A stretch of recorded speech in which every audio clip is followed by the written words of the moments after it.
자, 오늘 교재 북 1의 유닛 1, The Flight Crew에 대해서 공부하도록 하겠습니다. Flight Crew라고 하는 것은 일종의 승무팀이라고 봐야 되겠습니다. 조종석의 파일럿과 코파일럿, 기장과 부기장, 그리고 기내 Flight Attendant, 우리가 흔히 아는 객실 승무원이죠. 스튜어드나 스튜어디스라고 하는 이 모두를 합쳐서 플라이트 크루라고 하죠. 크루 멤버 혹은 크루라고 하기도 합니다. 자, 이 단원에서 플라이트 크루에 대해서 자세히 살펴볼 텐데요. 우선 먼저 두 개 질문부터 보도록 하겠습니다. 여기에 질문을 보면 Who are some members of a flight crew? 플라이트 크루에 어떤 또 멤버들이 있는가? 아까 제가 말씀드렸다시피 조종석에 파일럿과 코파일럿, 즉 기장과 부기장이 있고 또 캐빈에 와선 플라이트 어텐던트가 있죠. 이들을 크게 플라이트 크루라고 하죠. 그리고 두 번째 질문을 보면 What is the purpose of a flight crew? 플라이트 크루의 목적이 무엇인가? 기장, 부기장, 그리고 기내 스튜어드와 스튜어디스의 목적이 뭔가? 이들의 목적은, 주된 목적은 승객을 안전하게 목적지에 데려다 놓는 거가 되겠죠. 오케이. 자, 여기에 보면 이번송 에어라인스라고 하는 항공사의 일종의 구인 광고에 한 내용을 볼 수 있습니다. 여기에 보면 Do you want to see the world? 세계를 보기를 원하십니까? 이렇게 여기에 보면 Flight Officer, Flight Crew, Purser, Flight Attendant, Pilot, Co-Pilot 이렇게 되어 있는데요. 이들을 우리가 흔히 The Flight Crew라고 하죠. 이번송 에어라인스의 구인 광고의 내용을 좀 보죠. 이번송 Airlines is hiring for the following flight crew positions. 이번송 에어라인스에선 다음에 따르는 flight crew job position이 되겠죠. job position에 사람을 구하고 있다. 이렇게 되죠. captain, 기장이죠. pilot이라고 하는 다른 표현을 쓰기도 하죠. 내용을 보면 works as the lead pilot. lead pilot이 기장이라고 하는 의미로 봐야 되겠죠. 주 조종사니까 말이죠. 기장으로 일을 하게 되고 The captain is responsible for the safety of passengers. 기장은 승객의 안전을 책임진다죠. Also works with the flight officer to plan routes. 미국용어로 하자면 routes 이렇게 하기도 하죠. 그리고 flight officer와 같이 비행의 경로를 계획한다. 이렇게 되겠습니다. First officer는 acts as the co-pilot to the captain. 캡틴의 기장이죠. 기장의 co-pilot이니까 기장과 같이 일하는 그러한 역할을 한다는 거죠. 부기장이 되겠습니다. 우리말로 하자면 first officer. 그 다음에 flight attendant ensures the safety and comfort of our passengers. 승객들의 안전과 편안함을 보장하는, 확실히 하는 그러한 역할을 하고 works under the direction of a purser and the service manager. purser는 사무장이죠. 사무장과 서비스 매니저의 under the direction이니까 지휘하에 일을 하게 되고 opportunity for promotion after 5 years to senior crew member. 5년 근무한 이후에 senior crew member, junior, senior 이렇게 나가기도 하는데요.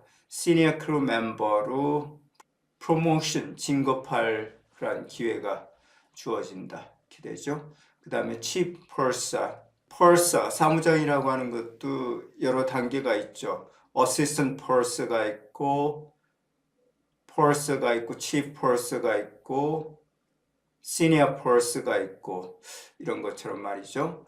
이 Chief purser는 supervises the purses in each cabin. 각 객실의 사무장들을 전체적으로 관할한다죠. Also manages any paperwork or cash on the flight. 그리고 비행과 관련된 어떤 paperwork, 서류 작업이라든지 또 현금 취급 이런 것들을 전체적으로 관리한다 이렇게 되겠습니다. Chief purser. 오케이, 참고로 여기에 나와 있는 항공사 승진 체계를 좀 보면 SDSS라고 해서 처음 들어갔을 때 스튜어드, 스튜어디스 이렇게 그냥 사원이라고 하죠. 그 다음에 AP, Assistant Purser가 되는데 이것은 대리가 되겠습니다. 그리고 PS죠, Purser, 그것은 과장, 또 SP라고 해서 Senior Purser, 이것은 차장이 되고 CP, Chief Purser는 부장이 되겠습니다. 이러한 승진체계 혹은 승급체계를 보이고 있죠. 참고로 여러분들 알아두시면 되겠습니다. 오케이. 그 다음에 여기에 내용을 보면 For salary information, visit our website 이렇게 되어 있죠. 급여 정보에 대해서 자세히 알려면 웹사이트를 방문하라고 웹사이트 URL을 소개하고 있죠. 오케이. 전체적으로 여러분들 한번 읽어보시죠. 자, 방금 봤던 내용의 키워드를 연습할 수 있는 퀴즈 문제죠. 보죠. 제시된 단어들 Flight Officer, Purser, Service Manager, Flight Crew, Pilot 이렇게 되어 있는데요. Definition에 맞춰서 연결하면 되겠습니다. A를 보면 A crew member who is responsible for the operation and safety of a flight. 비행기의 운행 그리고 안전을 책임지고 있는 크루 멤버. 이것은 특히 파일럿의 몫이죠. 오케이, 그 다음에 The airline employees who operate an aircraft during a flight. 비행 동안에 비행기를 움직이는 그러한 항공사의 직원들. 이것을 통틀어서 flight crew라고 하죠. 오케이. 나머지 CDE 여러분들 매칭 시켜보시죠. 오케이. 자, 여기에 제시된 키워드들 Captain, Senior Crew Member, Co-Pilot, Flight Attendant, Chief Purser, First Officer 이것을 두 개의 범주로 구분해서 각각 나누어서 넣으면 될 텐데요. 여기에 보면 Operates Aircraft 비행기를 움직이게 하는 Assist Passengers 승객을 돕는 이러한 역할을 하는 그래서 Operates Aircraft는 Flight Crew 중에서도 비행을 맡는 조종석의 일이죠. 그래서 캡틴이 여기에 해당이 되겠죠. 또 코파일럿도 여기에 해당이 되겠습니다. 그리고 First Officer도 여기에 해당이 되죠. 나머지 Senior Crew Member, Flight Attendant, Chief Purser는 이들은 객실에서 승객들을 직접적으로 돕는 그러한 역할을 하죠. 오케이. 자, 이 전체 내용을 한번 들어보시죠. Evensong Airlines. Do you want to see the world? Evensong Airlines is hiring for the following flight crew positions. Captain. Works as the lead pilot. The captain is responsible for the safety of passengers. Also works with the flight officer to plan routes. First officer. Acts as the co-pilot to the captain. Flight attendant. Ensures the safety and comfort of our passengers. Works under the direction of a purser and service manager. Opportunity for promotion after 5 years to senior crew member. Chief purser. Supervises the pursers in each cabin. Also manages any paperwork or cash on the flight. 자, 짧은 대화를 하나 들을 텐데요. 들으면서 빈칸을 채워넣어 보시죠. 오케이. Hi, I'm Rebecca Flynn, the captain on this flight. Nice to meet you. I'm John Burns. Are you a new flight attendant? I don't think I've flown with you before. Yes, I just finished training. Congratulations. Thank you. How long have you been working for Evanston Airlines? Oh, it's been about 10 years now. I worked for another airline before that. It looks like the passengers are getting ready to board. It was nice meeting you. 자, 대화 내용 하나하나씩 살펴보죠. Hi, I'm Rebecca Flynn, the captain on this flight. Hi, I'm Rebecca Flynn. 이렇게 자기소개를 하죠. Rebecca Flynn인데 그 다음에 the captain on this flight 이렇게 자기소개를 하죠. Captain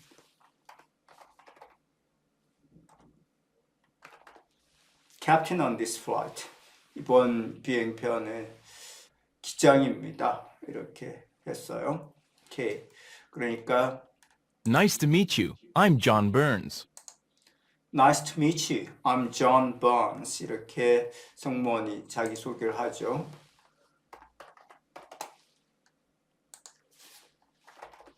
Nice to meet you. I'm John Burns. Yeah. It's nice to meet you. I'm John Burns. Yeah. 이렇게 할 수도 있겠습니다. Glad to meet you. I'm John Burns. 해도 되고요. 오케이. 그 다음에 Are you a new flight attendant? I don't think I've flown with you before. Are you a new flight attendant? 이렇게 물었죠.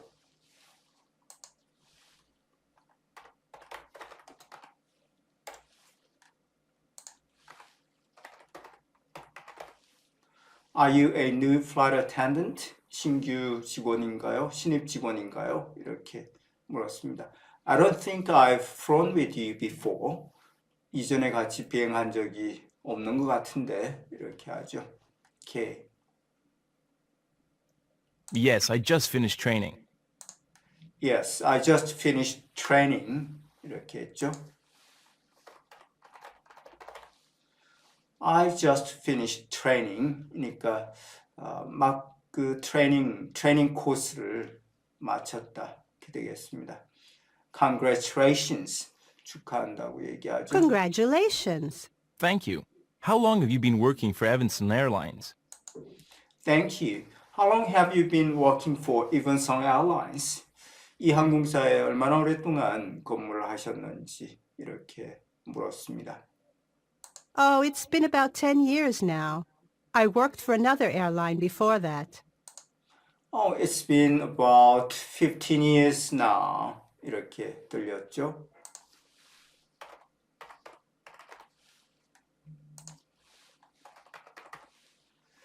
Oh, it's been about 15 years now. 15년째 돼가는군요. 15년째가 된다.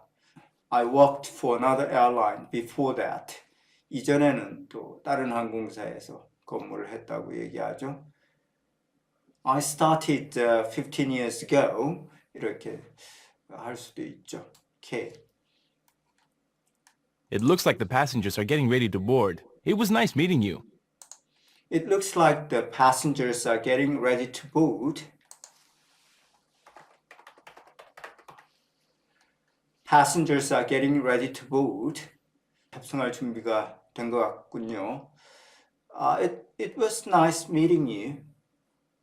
It was nice meeting you. It was nice talking to you. 이런 표현요. 오케이. 자, 전체적으로 다시 한번 들어보죠. Hi, I'm Rebecca Flynn, the captain on this flight. Nice to meet you. I'm John Burns. Are you a new flight attendant? I don't think I've flown with you before. Yes, I just finished training. Congratulations. Thank you. How long have you been working for Evanston Airlines? Oh, it's been about 10 years now. I worked for another airline before that. It looks like the passengers are getting ready to board. It was nice meeting you. 안녕하세요. 오늘 살펴볼 자료는 항공승무원 교육과정의 첫 번째 단원, 유닛 1이네요. 네, 맞습니다. 비행기 안에서 우리를 맞이하는 플라이트 크루, 그러니까 승무팀에 대한 가장 기본적인 내용인데요. 네. 이 자료들을 통해서 한번 이 세계를 깊이 들여다보겠습니다. 네, 이번 탐구의 목표는 아주 명확해요. 우리가 흔히 그냥 승무원이라고 통칭하는 이 팀이 있잖아요. 네네. 이 팀이 실제로는 어떤 역할들로 구성되어 있는지, 그리고 그들 사이의 위계 질서나 협력 관계는 어떻게 이루어지는지를 구체적으로 파악하는 거죠. 아, 구인 광고부터 실제 대화까지 정말 기초적이면서도 핵심적인 정보들이 담겨 있네요. 맞습니다. 자, 그럼 하나씩 살펴보죠. 먼저 플라이트 크루가 정확히 누구를 지칭하는 걸까요? 자료에 따르면요. 조종석에 있는 기장, 그러니까 파일럿과 부기장, 네, 코파일럿. 그리고 객실에서 승객을 담당하는 객실 승무원, 플라이트 어텐던트까지. 아, 이 모두를 포함하는 개념이군요. 그렇죠. 근데 여기서 흥미로운 점은 이 다양한 역할들의 목적이 단 하나로 귀결된다는 거예요. 하나요? 바로 승객을 목적지까지 안전하게 데려다 주는 것. 이 대전제 아래에서 모든 역할과 책임이 세분화되는 겁니다. 그 역할 구분이 자료에 나온 이분송항공사의 가상 구인 광고를 보면 더 명확해지더라고요. 네, 맞아요. 캡틴, 즉 기장은 수석 조종사로서 승객 안전에 대한 총체적인 책임을 진다. 그 총체적인 책임이라는 말이 정말 중요해요. 굉장히 무겁게 들리던데요. 모든 일의 최종 책임은 기장에게 있거든요. 이걸 기장의 권한이라고도 하는데 비상 상황에서는 때로 회사 규정보다 기장의 판단이 우선될 수도 있을 만큼 막중한 책임이죠. 그야말로 비행의 총사령관이네요. 그런 셈이죠. 그리고 퍼스트 오피서, 부기장은 기장의 코파일럿으로 기장을 보조하면서 함께 비행을 책임진다. 네, 함께 책임진다는 표현. 네, 그 부분이 눈에 띄었어요. 맞아요. 부기장은 단순 보조 인력이 아니거든요. 비행 중에는 기장이랑 동등하게 조종을 하고 서로의 결정을 계속해서 확인하고 견제하는, 뭐랄까, 상호 감시 역할을 수행해요. 아, 한 사람의 실수를 다른 사람이 보완해주는 이중 잠금 장치 같은 거군요. 바로 그겁니다.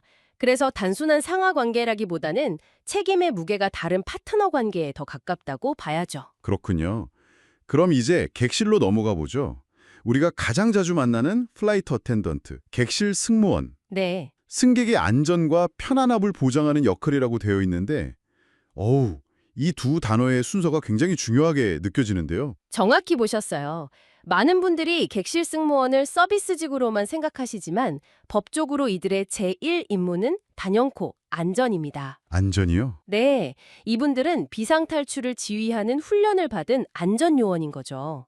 우리가 받는 기내식이나 음료 서비스는 그 안전이 보장된 후에 제공되는 편안함의 영역이고요. 와, 안전요원이라는 관점으로 보니까 역할이 완전히 다르게 보이네요. 이 우선순위를 이해하는 게 첫걸음이에요. 그리고 이들을 지휘하는 역할로 퍼서, 즉 사무장이 등장합니다. 네, 중간 관리자죠. 각 객실 승무원을 총괄 감독하고 비행 관련 서류 작업이나 현금 관리까지.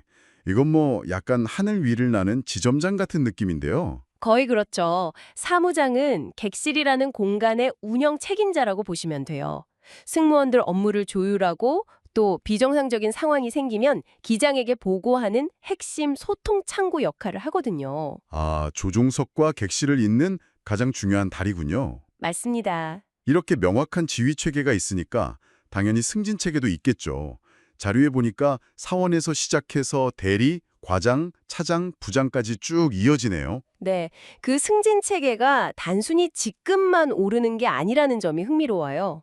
어떤 점에서요? 예를 들어 대리급인 AP에서 과장급인 PS, 즉 사무장으로 승진하는 순간 책임의 무게가 완전히 달라져요. 아, 그전까지는 선임으로서 자기 구역만 챙겼다면 PS가 되는 순간부터는 한 섹션 전체의 안전보고, 상황관리, 승무원 평가까지 다 맡게 되는 거죠. 와, 실무자에서 관리자로 역할이 질적으로 바뀌는 거네요. 그렇죠. 아주 중요한 변곡점인 거예요. 와, 그냥 직급 이름만 있는 줄 알았는데 그 안에 그런 변화가 있었군요. 근데 자료에서 또 재밌는 점은 이 직무들을 아주 다른 기준으로 딱 두 그룹으로 나눈다는 거예요. 네, 바로 비행기를 움직이는 역할과 승객을 돕는 역할. 맞아요. 아주 직관적이면서도 뭐랄까 항공 운항의 본질을 꿰뚫는 구분법이라고 생각해요. 비행기 운항에는 당연히 기장과 부기장이 들어가고 그렇죠. 승객 보조에는 시니어 크루, 객실 승무원, 사무장이 포함되고요. 이렇게 나누고 보니까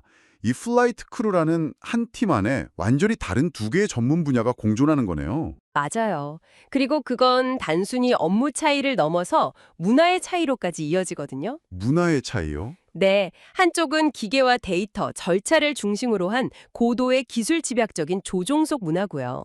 다른 한쪽은 예측 불가능한 수백 명의 사람을 상대하는 유연하고 인간 중심적인 객실 문화죠. 사용하는 언어도 문제 해결 방식도 다를 수밖에 없어요. 와, 문화의 차이라는 표현을 쓰시니까 확 와닿네요. 그럼 결국 비행의 안정과 품질은 이 두 문화가 얼마나 잘 소통하느냐에 달려있다는 말이군요. 바로 그겁니다. 항공 역사상 많은 사고들이 이 두 팀 간의 소통 실패에서 비롯됐어요. 아, 정말요? 네, 그래서 현대항공훈련에서는 승무원 자원관리, CRM이라는 개념을 통해서 직급에 상관없이 안전에 관한 정보는 명확하게 공유하도록 계속 교육하죠. 이 두 세계를 잇는 다리가 얼마나 튼튼한가가 결국 안전의 핵심이군요. 네, 이론적인 이야기만으로도 이렇게 흥미로운데 자료에 포함된 짧은 대화 내용은 이 관계를 정말 생생하게 보여주는 것 같아요. 베테랑 기장인 레베카와 신입 승무원 존의 대화 말씀이시죠? 네, 맞아요. 첫 만남. 그 대화는 정말 잘 짜인 CRM의 교본 같은 장면이에요.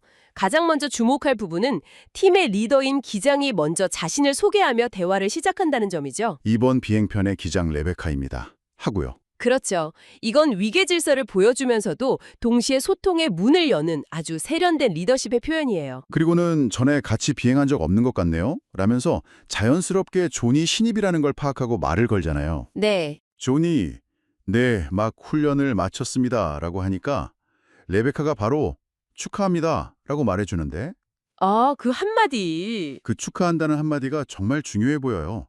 그냥 상사가 부하에게 하는 말이 아니라 새로운 동료를 진심으로 환영해주는 느낌이랄까요? 정확해요. 그 말 한마디가 존에게는 당신은 이제 우리 팀의 일원입니다. 라는 강력한 메시지로 전달됐을 거예요.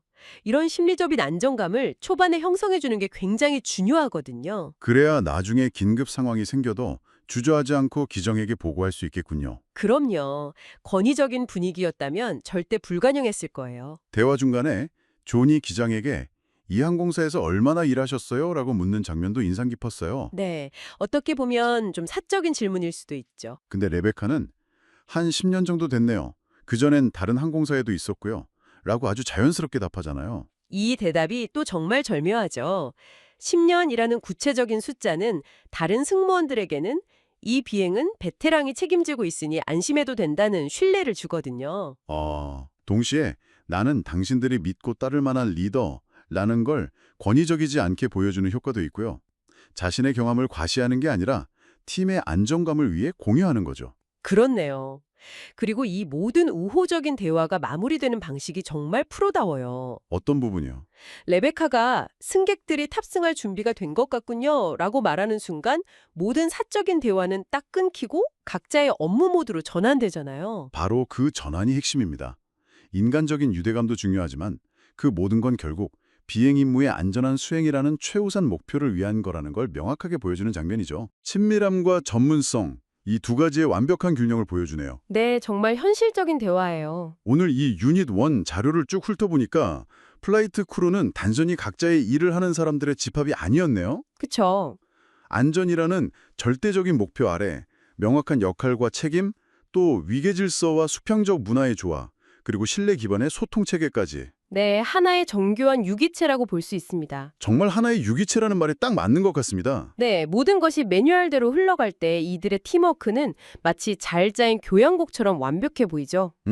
여기서 오늘 나눈 이야기를 바탕으로 한 가지 생각해 볼 질문을 던져드리고 싶어요. 네, 어떤 질문인가요? 오늘 우리는 조종석과 객실이라는 명확히 구분된 두 세계에 대해 이야기했잖아요. 네. 만약 예측 불가능한 비상 상황이 발생해서 객실 승무원이 매뉴얼에는 없는 중대한 이상 징후를 발견했다고 한번 가정해보죠. 네, 상상만 해도 아찔한데요. 하지만 조종석의 계기판에는 아무런 경고도 뜨지 않는 상황이라면 과연 이 두 세계는 어떻게 충돌하고 또 어떻게 협력하게 될까요? 이 질문을 통해 이들의 역할과 책임의 진짜 무게를 다시 한번 곱씹어 보시는 것도 흥미로운 경험이 될 겁니다. I want you to picture a specific moment. You're standing in the jet bridge, inching forward. You finally step onto the aircraft. You get hit with that blast of recycled air. You hear the hum and you see the crew. They're standing there, perfect posture, pressed uniforms, big smiles, welcoming you aboard. It just looks like one seamless team, right? Just a group of people all working together to get you from A to B. It's a very effective illusion. It's all designed to project competence and calm. But if you could, peel back that curtain and look at the org chart behind those smiles, especially looking at these training materials for Unit 1, the flight crew, you'd see something totally different. Exactly. It is not a flat structure where everyone is just crew. It's actually a rigid, almost paramilitary hierarchy. And that is exactly what we're going to unpack today. We've got a stack of documents here, job descriptions, recruitment ads, and even some dialogue transcripts, all from a fictional training airline called Evanson Airlines. And this material is fascinating because it really strips away that customer service veneer and just shows you the skeleton of the operation. We're going to look at who actually reports to whom, why the person serving your coffee might technically be a department head, and the very, very specific language they use to define all of these roles. The mission here is to decode the hierarchy of the skies. Because when you look at those uniforms, there is a hidden language of power and responsibility. So let's start with the broadest term in the text, the flight crew. In my head, that's just everyone on the plane who works there.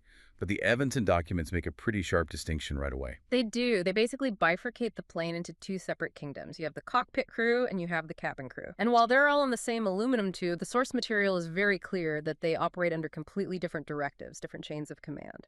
Okay, so let's talk about the front office first, the cockpit crew.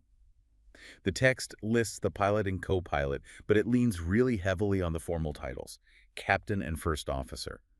Now, we all know the captain is the boss, but looking at this job description for the captain in the Evanson ad, the language it's incredibly heavy. It is. The phrase that just jumped out at me was solely responsible. Okay. The captain is solely responsible for the safety of the passengers.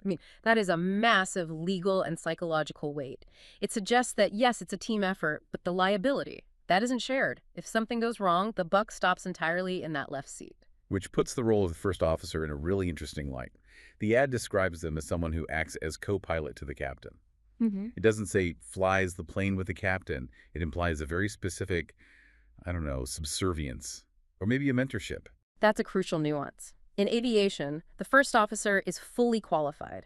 They can do the takeoffs, the landings, the navigation, or planning the routes, as the text actually notes with that specific pronunciation. But structurally, they are the apprentice. They're there to support the captain's strategy. It is, effectively, a benevolent dictatorship. A benevolent dictatorship, you hope. Well, ideally, Yeah. but it's necessary for decisive action. Okay, so that's the cockpit. Pretty straightforward, a number one and a number two. But when we move back past that big reinforced door into the cabin, this is where the Evanson materials really, really surprised me. I think most of us assume there's maybe a head flight attendant and then everyone else is just general staff. Right. We tend to see the cabin crew as just this flat line of servers. But the Evanson documents, they outline a corporate ladder that is surprisingly deep. It's not flat at all. It's a vertical skyscraper of management. Okay, so let's break down the entry-level role first, just to get a baseline. The flight attendant. The recruitment ad uses that classic hook, right? Do you want to see the world? It's all about the lifestyle. But then it lists the duties, and the order of those duties is very telling. It says, ensure safety and comfort.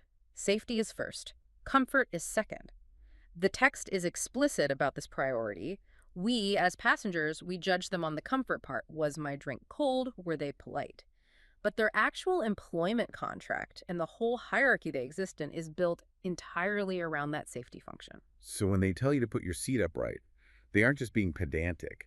They are safety professionals executing their primary job function. Correct. The service aspect, the drinks, the little bags of pretzels, that is essentially what they do to pass the time while they're waiting for an emergency. Wow. Okay, now this is where the hierarchy starts to build. The text says flight attendants work under the direction of a purser or service manager. Now, I've heard the term purser in announcements, but I never really grasped the scope of it. The Evanson job description for the purser includes something I did not expect at all. Manages paperwork and cash. That stood out to me too. It feels almost archaic, right? Managing cash, but you have to remember, an international flight is a flying business. You've got duty-free sales, buy on-board food, maybe upgrades. Someone has to be the treasurer. You can't just have loose currency floating around the galley. So the purser is basically the on-flight accountant. Accountant, HR manager, and administrator all rolled into one. The text says they oversee the attendants in each cabin. So on a bigger plane, you're looking at middle management. They are the layer between the chaos of the passenger cabin and the calm of the cockpit. They handle all the office work of the sky. Which brings us to what you called the alphabet soup section of our source material. The Evanson training documents break down the promotion path using these two-letter codes. And honestly, reading through this, it looks more like a military file than an org chart. It's extremely codified, and there's a reason for that, which we can get into, but let's just look at the later first. You start at the very bottom with ST. ST, which stands for steward or stewardess. Right. Now, the text notes that those terms have largely been phased out in public-facing language for flight attendant, but internally at Evanson, the rank is still ST. That's your entry-level frontline employee. Okay, so you put in your time as an ST, then you move up to AP. Assistant purser. The text equates this to a manager level. So you've gone from an individual contributor straight to a manager. Wow, okay. Then PS. That's purser, and this is considered the section chief. Section chief, that sounds very official. It is. If you're on a wide-body aircraft, the PS might be in charge of the entire economy section. They own that zone. And above them. SP senior purser. This is deputy department head level. And finally, at the very, very top of the cabin food chain, you have the CP, the chief purser. The department head. Exactly. So just picture a massive A380. You might have one CP running the entire aircraft. Below them, maybe an SP running the premium cabins, two PSs running different zones of economy, and then a whole fleet of APs and STs doing the actual service. That is a massive amount of hierarchy for a team that even on a huge plane might only be, 15 or 20 people? Why does it need to be so granular? Why do you need 5 distinct layers of management just to serve dinner?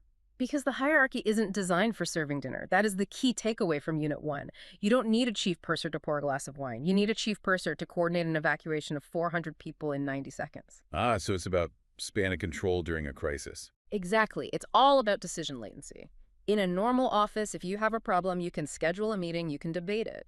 In an airplane cabin, if there is smoke, or a medical emergency, or a security threat, you can't have a committee meeting. You can't have 5 flight attendants voting on which door to open. So the strict rank structure creates an immediate flow of command. Precisely. The ST looks to the AP. The AP looks to the PS. The instruction flows down instantly, and critical information flows up instantly to the captain. The hierarchy is the primary safety mechanism. It provides clarity when the entire environment is chaotic. That makes perfect sense. It's a safety protocol disguised as a management chart. Okay, I want to pivot to the scenario analysis that's included in these materials. We have a transcript of a pre-flight meeting between a captain, Rebecca Flynn, and a flight attendant, John Burns. And this little conversation, it really humanizes the structure we just laid out. It does, and it also reveals a very specific, I'd say somewhat harsh reality of the aviation industry when it comes to seniority. Okay, so set the scene for us. So we're in the briefing room, maybe the galley. Before the flight, Captain Flynn is running through her roster. She sees John, but she doesn't recognize him. And she says, "I don't think I've flown with you before. Are you a new flight attendant?" Which, given the size of an airline, is a totally reasonable question. Very. And John says, "Yes, I just finished training." So in the eyes of Evanson Airlines, John is an ST. He's a rookie. He is at the bottom of that alphabet soup. But then Captain Flynn asks a follow-up. She asks how long he's been working in the industry. And this is where John corrects the record. He says, "Oh, it's been about 10 years now." Wait, no, 15 years. And he explains he worked for another airline before joining Evanson. 15 years. So this guy is a veteran. He has probably flown millions of miles. He likely knows how to handle emergencies and unruly passengers better than anyone else on that plane. And yet he's new. This is a concept, or really the lack of a concept, called seniority portability. In most industries, tech, law, whatever, if you have 15 years of experience and you switch companies, you come in as a senior manager or a lead. You bring your status with you. But in aviation, you reset to 0. You reset to 0. John has to go through all of Evanson's specific training. He has to earn his stripes all over again. Is that just a union thing? Or is there a practical safety-based reason for that? It's largely procedural safety. Every single airline has different codes, different names for emergencies, different layouts for their medical kits. Even that hierarchy we just discussed, ST, AP, CP, that could be totally different at his old airline. If John reverts to his old commands during a fire, he could confuse the entire Evanson crew. So he has to unlearn his old habits to fit perfectly into the Evanson machine. Exactly. He has to prove he knows this specific culture. Yeah. And you see that respect in Captain Flynn's reaction. She congratulates him, but she also speaks to him like a colleague. She acknowledges his experience, even if his rank doesn't reflect it yet. There's a moment at the very end of that transcript that I found, I don't know, really cinematic. They're chatting, comparing notes, having this human moment. And then someone says, "It looks like the passengers are getting ready to board." And the tone shifts on a dime. It really does. The conversation just stops. The meeting is over. Because the stage is set, and this connects right back to what we started with, that illusion. As soon as that first passenger steps on board, the hierarchy activates. They aren't colleagues anymore. She is the captain, he is the flight attendant. They assume the roles defined by their uniforms. It's almost theatrical, that difference between backstage and front stage. It is, but again, the stakes of this particular theater are life or death. They have to project that authority immediately, so that if they need to give an order later on, passengers will actually listen. Okay, I want to apply this understanding to the quiz section from the source material. It asks us to categorize functions. I want to throw these at you, not just to get the answer, but to see how they fit into this new structure we have. Let's do it. First one, operates the aircraft. That is strictly the cockpit crew, captain and first officer. Even though the cabin crew is essential for the flight, they do not touch the controls. That separation is absolute. It's okay. Second, assists the passengers directly. Cabin crew. But if we want to be specific with our hierarchy, it's the lower ranks, the STs and APs who are doing the bulk of that direct assisting. The CPs and SPs are managing the flow of that assistance. Right, they're directing the resources. Okay, third, plans the routes. The routes, yeah. That's the front office, captain and first officer. But again, remember the hierarchy. The first officer likely prepares the plan, does the math, but the captain approves it. The captain owns the plan. Final one, and I think this is the most important one, ensures safety. That is the trick question. That is the one circle in the Venn diagram that covers everybody. But the text says the captain is solely responsible. Liability-wise, yes, but functionally. If a flight attendant sees ice on the wing that the pilot missed from the cockpit, they have a duty to speak up. Safety is the universal mandate that can override rank. That's a really powerful distinction. Rank defines who gives orders, but safety defines who takes action. That's a great way to put it. The hierarchy exists to support safety, not to get in the way of it. So we've decoded the acronyms. We know that the person in the aisle might be a department head or a 15-year veteran rookie like John. How does this change the passenger experience? Next time I'm on a flight, crammed in my seat, what should I be looking for? I think it fundamentally changes the nature of your patience. You know, we've all been there. You press the call button and you see a flight attendant walk right past you holding a clipboard or something, and it's easy to feel ignored. Right, you think, why can't they just stop and grab my water? But when you understand this Evanson hierarchy, you realize that person might be a senior purser who's in the middle of resolving a manifest discrepancy. If they don't fix that paperwork, the plane doesn't take off. They're prioritizing the office part of their job because that's what keeps the entire operation moving. They are managing a complex logistics operation while moving at 500 miles an hour. The service part is just the visible tip of the iceberg. Exactly. It also makes me think about the communication loop. We have this really rigid hierarchy. Captain down to first officer, down to chief purser, senior purser, and so on. That is a long chain of command. It is a long chain. Does that worry you at all? I mean, we just praised the structure for creating order, but doesn't it also create barriers? If John, the new guy, sees something weird, a strange noise, maybe, does he feel empowered to call the captain directly? Or does he have to go up the chain? That is the central tension of aviation safety. It's a concept called crew resource management, or CRM. The hierarchy exists for order, but the training, the kind John is going through in Unit 1, has to encourage people to speak up across that same hierarchy. But the Evanson documents are so strict about the reporting lines. They are, and that's the challenge. In a perfect world, the chain of command works instantly. In a flawed world, the steward might be intimidated by the department head. And if that hesitation stops them from reporting a safety issue, the hierarchy has failed. It's a paradox. You need the hierarchy to manage the chaos, but you have to flatten it to share information effectively. Precisely. And that's why the text hammers home that safety is everyone's job, even if the captain is the one ultimately responsible. It's trying to bridge that very gap. So what's the final takeaway for our listener? How should they view the crew on their next flight? I would say, respect the uniform, but understand the structure behind it. The person you're talking to has a specific rank, a specific role, and a specific set of liabilities. They aren't just there to serve, they're there to command their specific section of the safety grid. And if you see a flight attendant with a few extra stripes on their sleeve or specific badge, maybe cut them some slack if they don't take your trash right away. They might be in the middle of a pre-flight audit. Or mentally planning an evacuation. You never really know what's happening behind that smile. That's a grounding thought to end on. It's a machine made of people, and the structure is what keeps it flying. Thanks for taking this deep dive with us. Always a pleasure. Safe travels. We'll see you on the next deep dive.